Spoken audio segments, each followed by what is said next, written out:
Nuestro entrevistado de hoy es Javier Borkin y él es director de Boston Andes Capital, una empresa de inversiones y tiene desarrollos acá en la Argentina y también en Boston, en los Estados Unidos.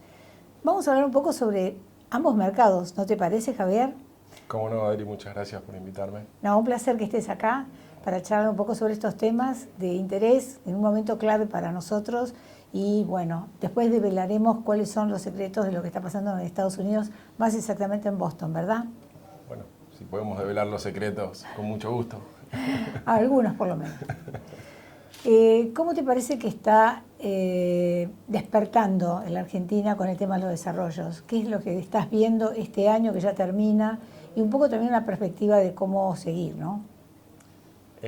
A ver, no hay mucho misterio que la estrella de este año ha sido el empuje que el crédito hipotecario le ha dado al mercado residencial, básicamente.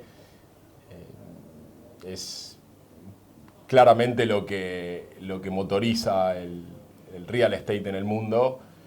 Aquí lo estamos viendo en el segmento residencial y es muy bueno que ocurra. Y bueno, eso es un factor clave para que de cara al futuro podamos ver cómo la industria se desarrolla en otros segmentos, no solamente el residencial de clase media, que es el que por tantos años de acumulación de necesidades absorbe con apetito la oferta de crédito. Absolutamente. Así que, bueno, eso es... Creo que debo ser muy obvio, lo está viendo todo el mercado y es sin duda lo que ha ocurrido este año. Pero bueno, vos estás en contacto con los desarrolladores y esto es un poco lo que me interesa, o sea, ver un poco la opinión cuando se encuentran, cuando charlan, un poco la opinión. Bueno, comenzamos con los créditos, que es el gran pie, digamos, la posibilidad de abrir una puerta, como decís vos, que va a dar la posibilidad de crecimiento y de tantos años, digamos, que se perdieron en ese sentido que no se pudo hacer, ¿no? Ahora, ¿cuáles son un poco las perspectivas y cómo se va incorporando esta nueva modalidad? Digamos, vamos bien, hoy veo que ya han subido un porcentaje de las tasas de interés, ¿no es cierto?, de los créditos. Bueno, ¿eso cómo se asimila? Esta suba de tasa de interés, poniéndolo en perspectiva, el crédito que más éxito está teniendo, posiblemente el único que está viendo, y aunque no es menor, es aquel que le está permitiendo a la gente que no era propietaria y alquilaba sustituir un alto costo de alquiler o un costo muy representativo en su ingreso por un costo que ahora va a ser de un crédito hipotecario. Entonces, el costo de oportunidad que esa gente tenía para ahora cambiarlo por una cuota que le va a pagar al banco en lugar de pagarle al dueño del departamento que alquilaba, era alto. Es decir, hoy es relativamente fácil la decisión que tiene que tomar una persona porque el crédito, el alquiler que antes pagaba estaba indexado de alguna manera, sí, todos los años le ajustaban el alquiler, ahora tendrá el crédito UVA que, bueno, sí, está ajustado, pero es más o menos... esa persona ya estaba acostumbrada a que se le suba la cuota. Claro. La diferencia no menor para esa persona es que ahora va a ser propietario, lo cual en Argentina es un gran valor. Ese es un segmento muy especial, muy masivo, y en la medida que la economía del país tienda a seguir creciendo, más gente se incorpore al mercado laboral y tenga capacidad de mostrar ante los bancos que puede repagar esos créditos, esto es algo que va a continuar. Lo que vos me preguntás es qué pasa con los desarrolladores. Bueno, los desarrolladores, ante esta situación de demanda, lo que tienen que ver es qué negocio queda para eso, porque que haya demanda masiva de compradores es una gran noticia, lo que no significa que el precio que estén dispuestos a pagar sea infinito y que eso permita que el negocio sea brillante para cualquiera.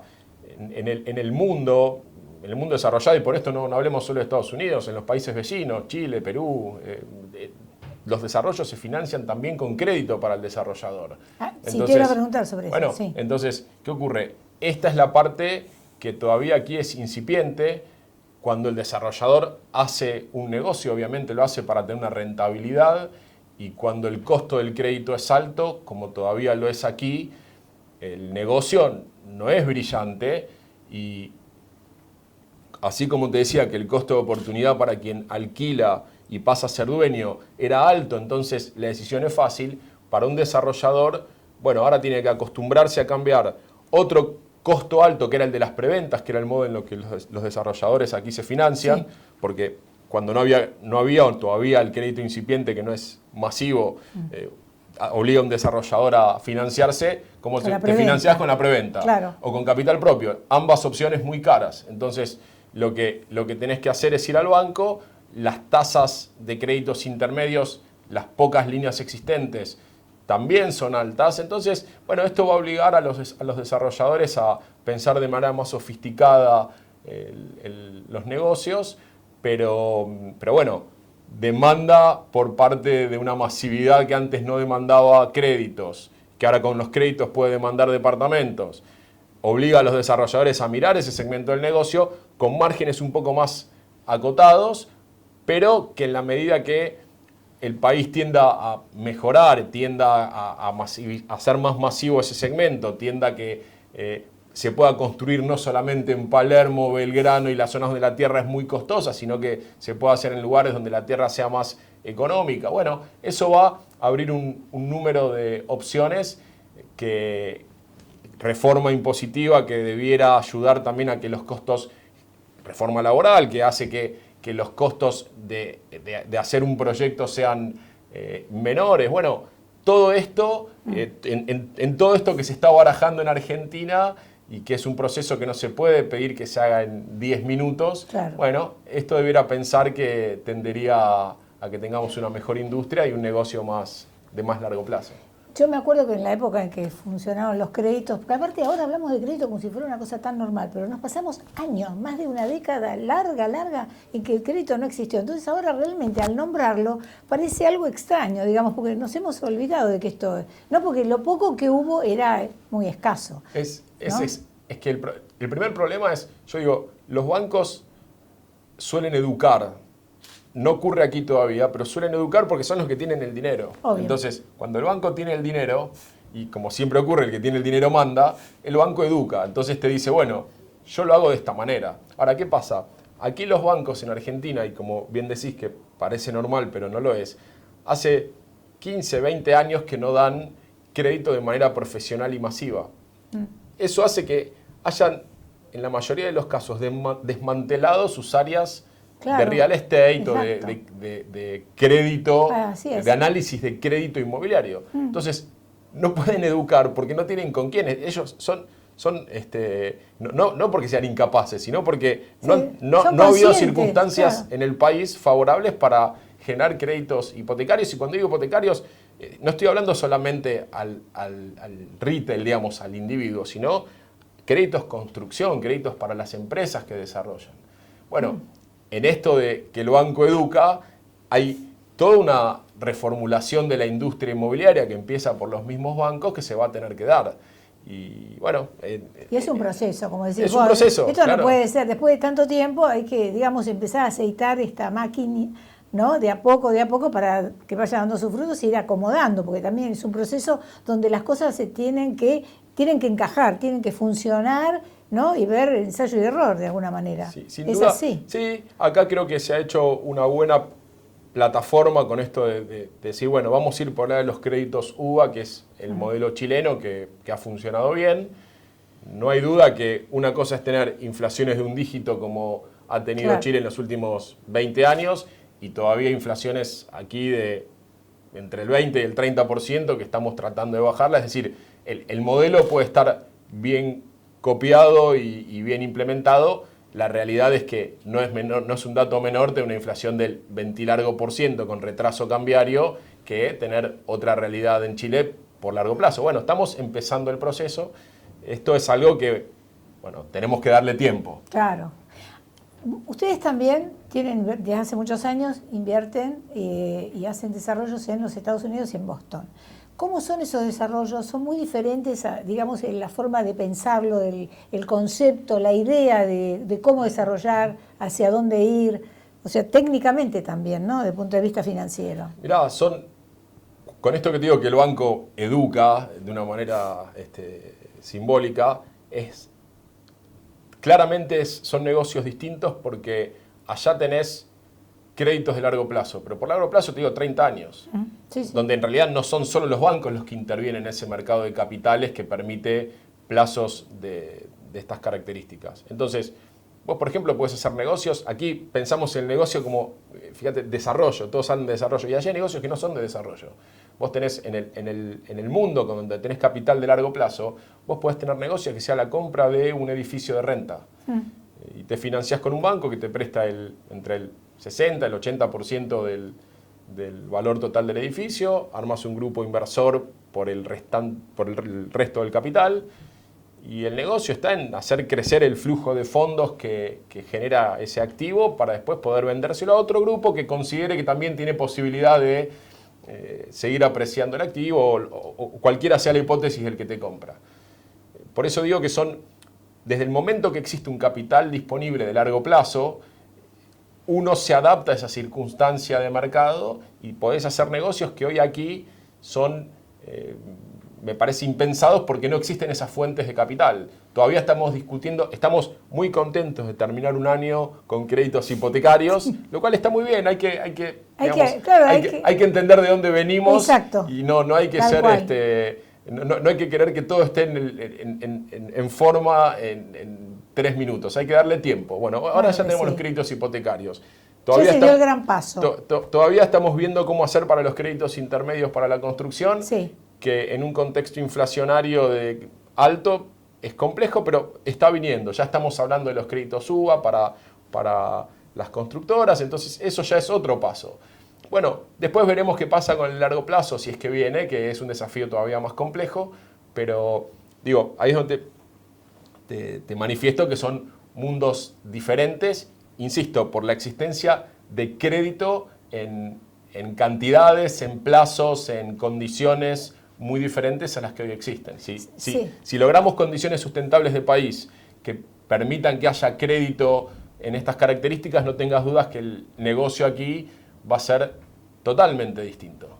El negocio, por ejemplo, que vos decís, por ejemplo, de renta, está pensado, por ejemplo, ahí en Retiro hay unos proyectos que justamente uno de esos va a ser de oficinas con la idea de que sea para renta, o sea, venderlo a un inversor.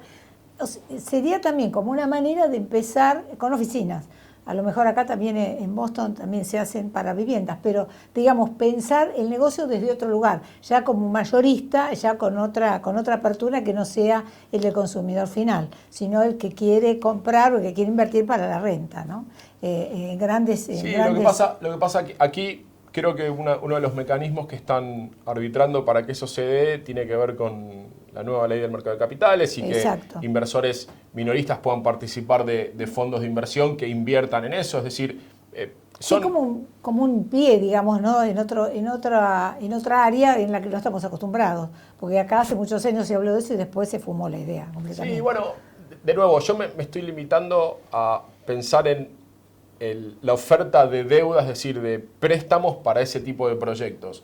Hoy aquí son muy pocas las compañías, básicamente las compañías inmobiliarias públicas muy grandes que pueden endeudarse más a nivel balance, a nivel corporativo y con esa deuda poder invertir en proyectos de renta, porque si no, digo, proyectos de 20.000 metros cuadrados, sean para vivienda o para oficinas, no importa cuál es el destino, pero si no vas a financiarte con la preventa, tenés que poner todo el capital propio para construirlo, y si sumás 20.000 metros cuadrados de incidencia de tierra y de construcción, son una cantidad de millones que no muchos tienen en su propio bolsillo para invertir en Argentina. Claro. Ahí es donde los bancos, a partir de prestar con una tasa razonable que quien hace el negocio pueda tomar y después comprometerse a devolver, bueno, esto es lo que permite que los negocios se agilicen. Y digo, vos me preguntás por Boston, pero cruzás la cordillera, vas a Chile y ves que esto existe, y que existe hace muchos años. Por eso creo que no es ciencia ficción si se logran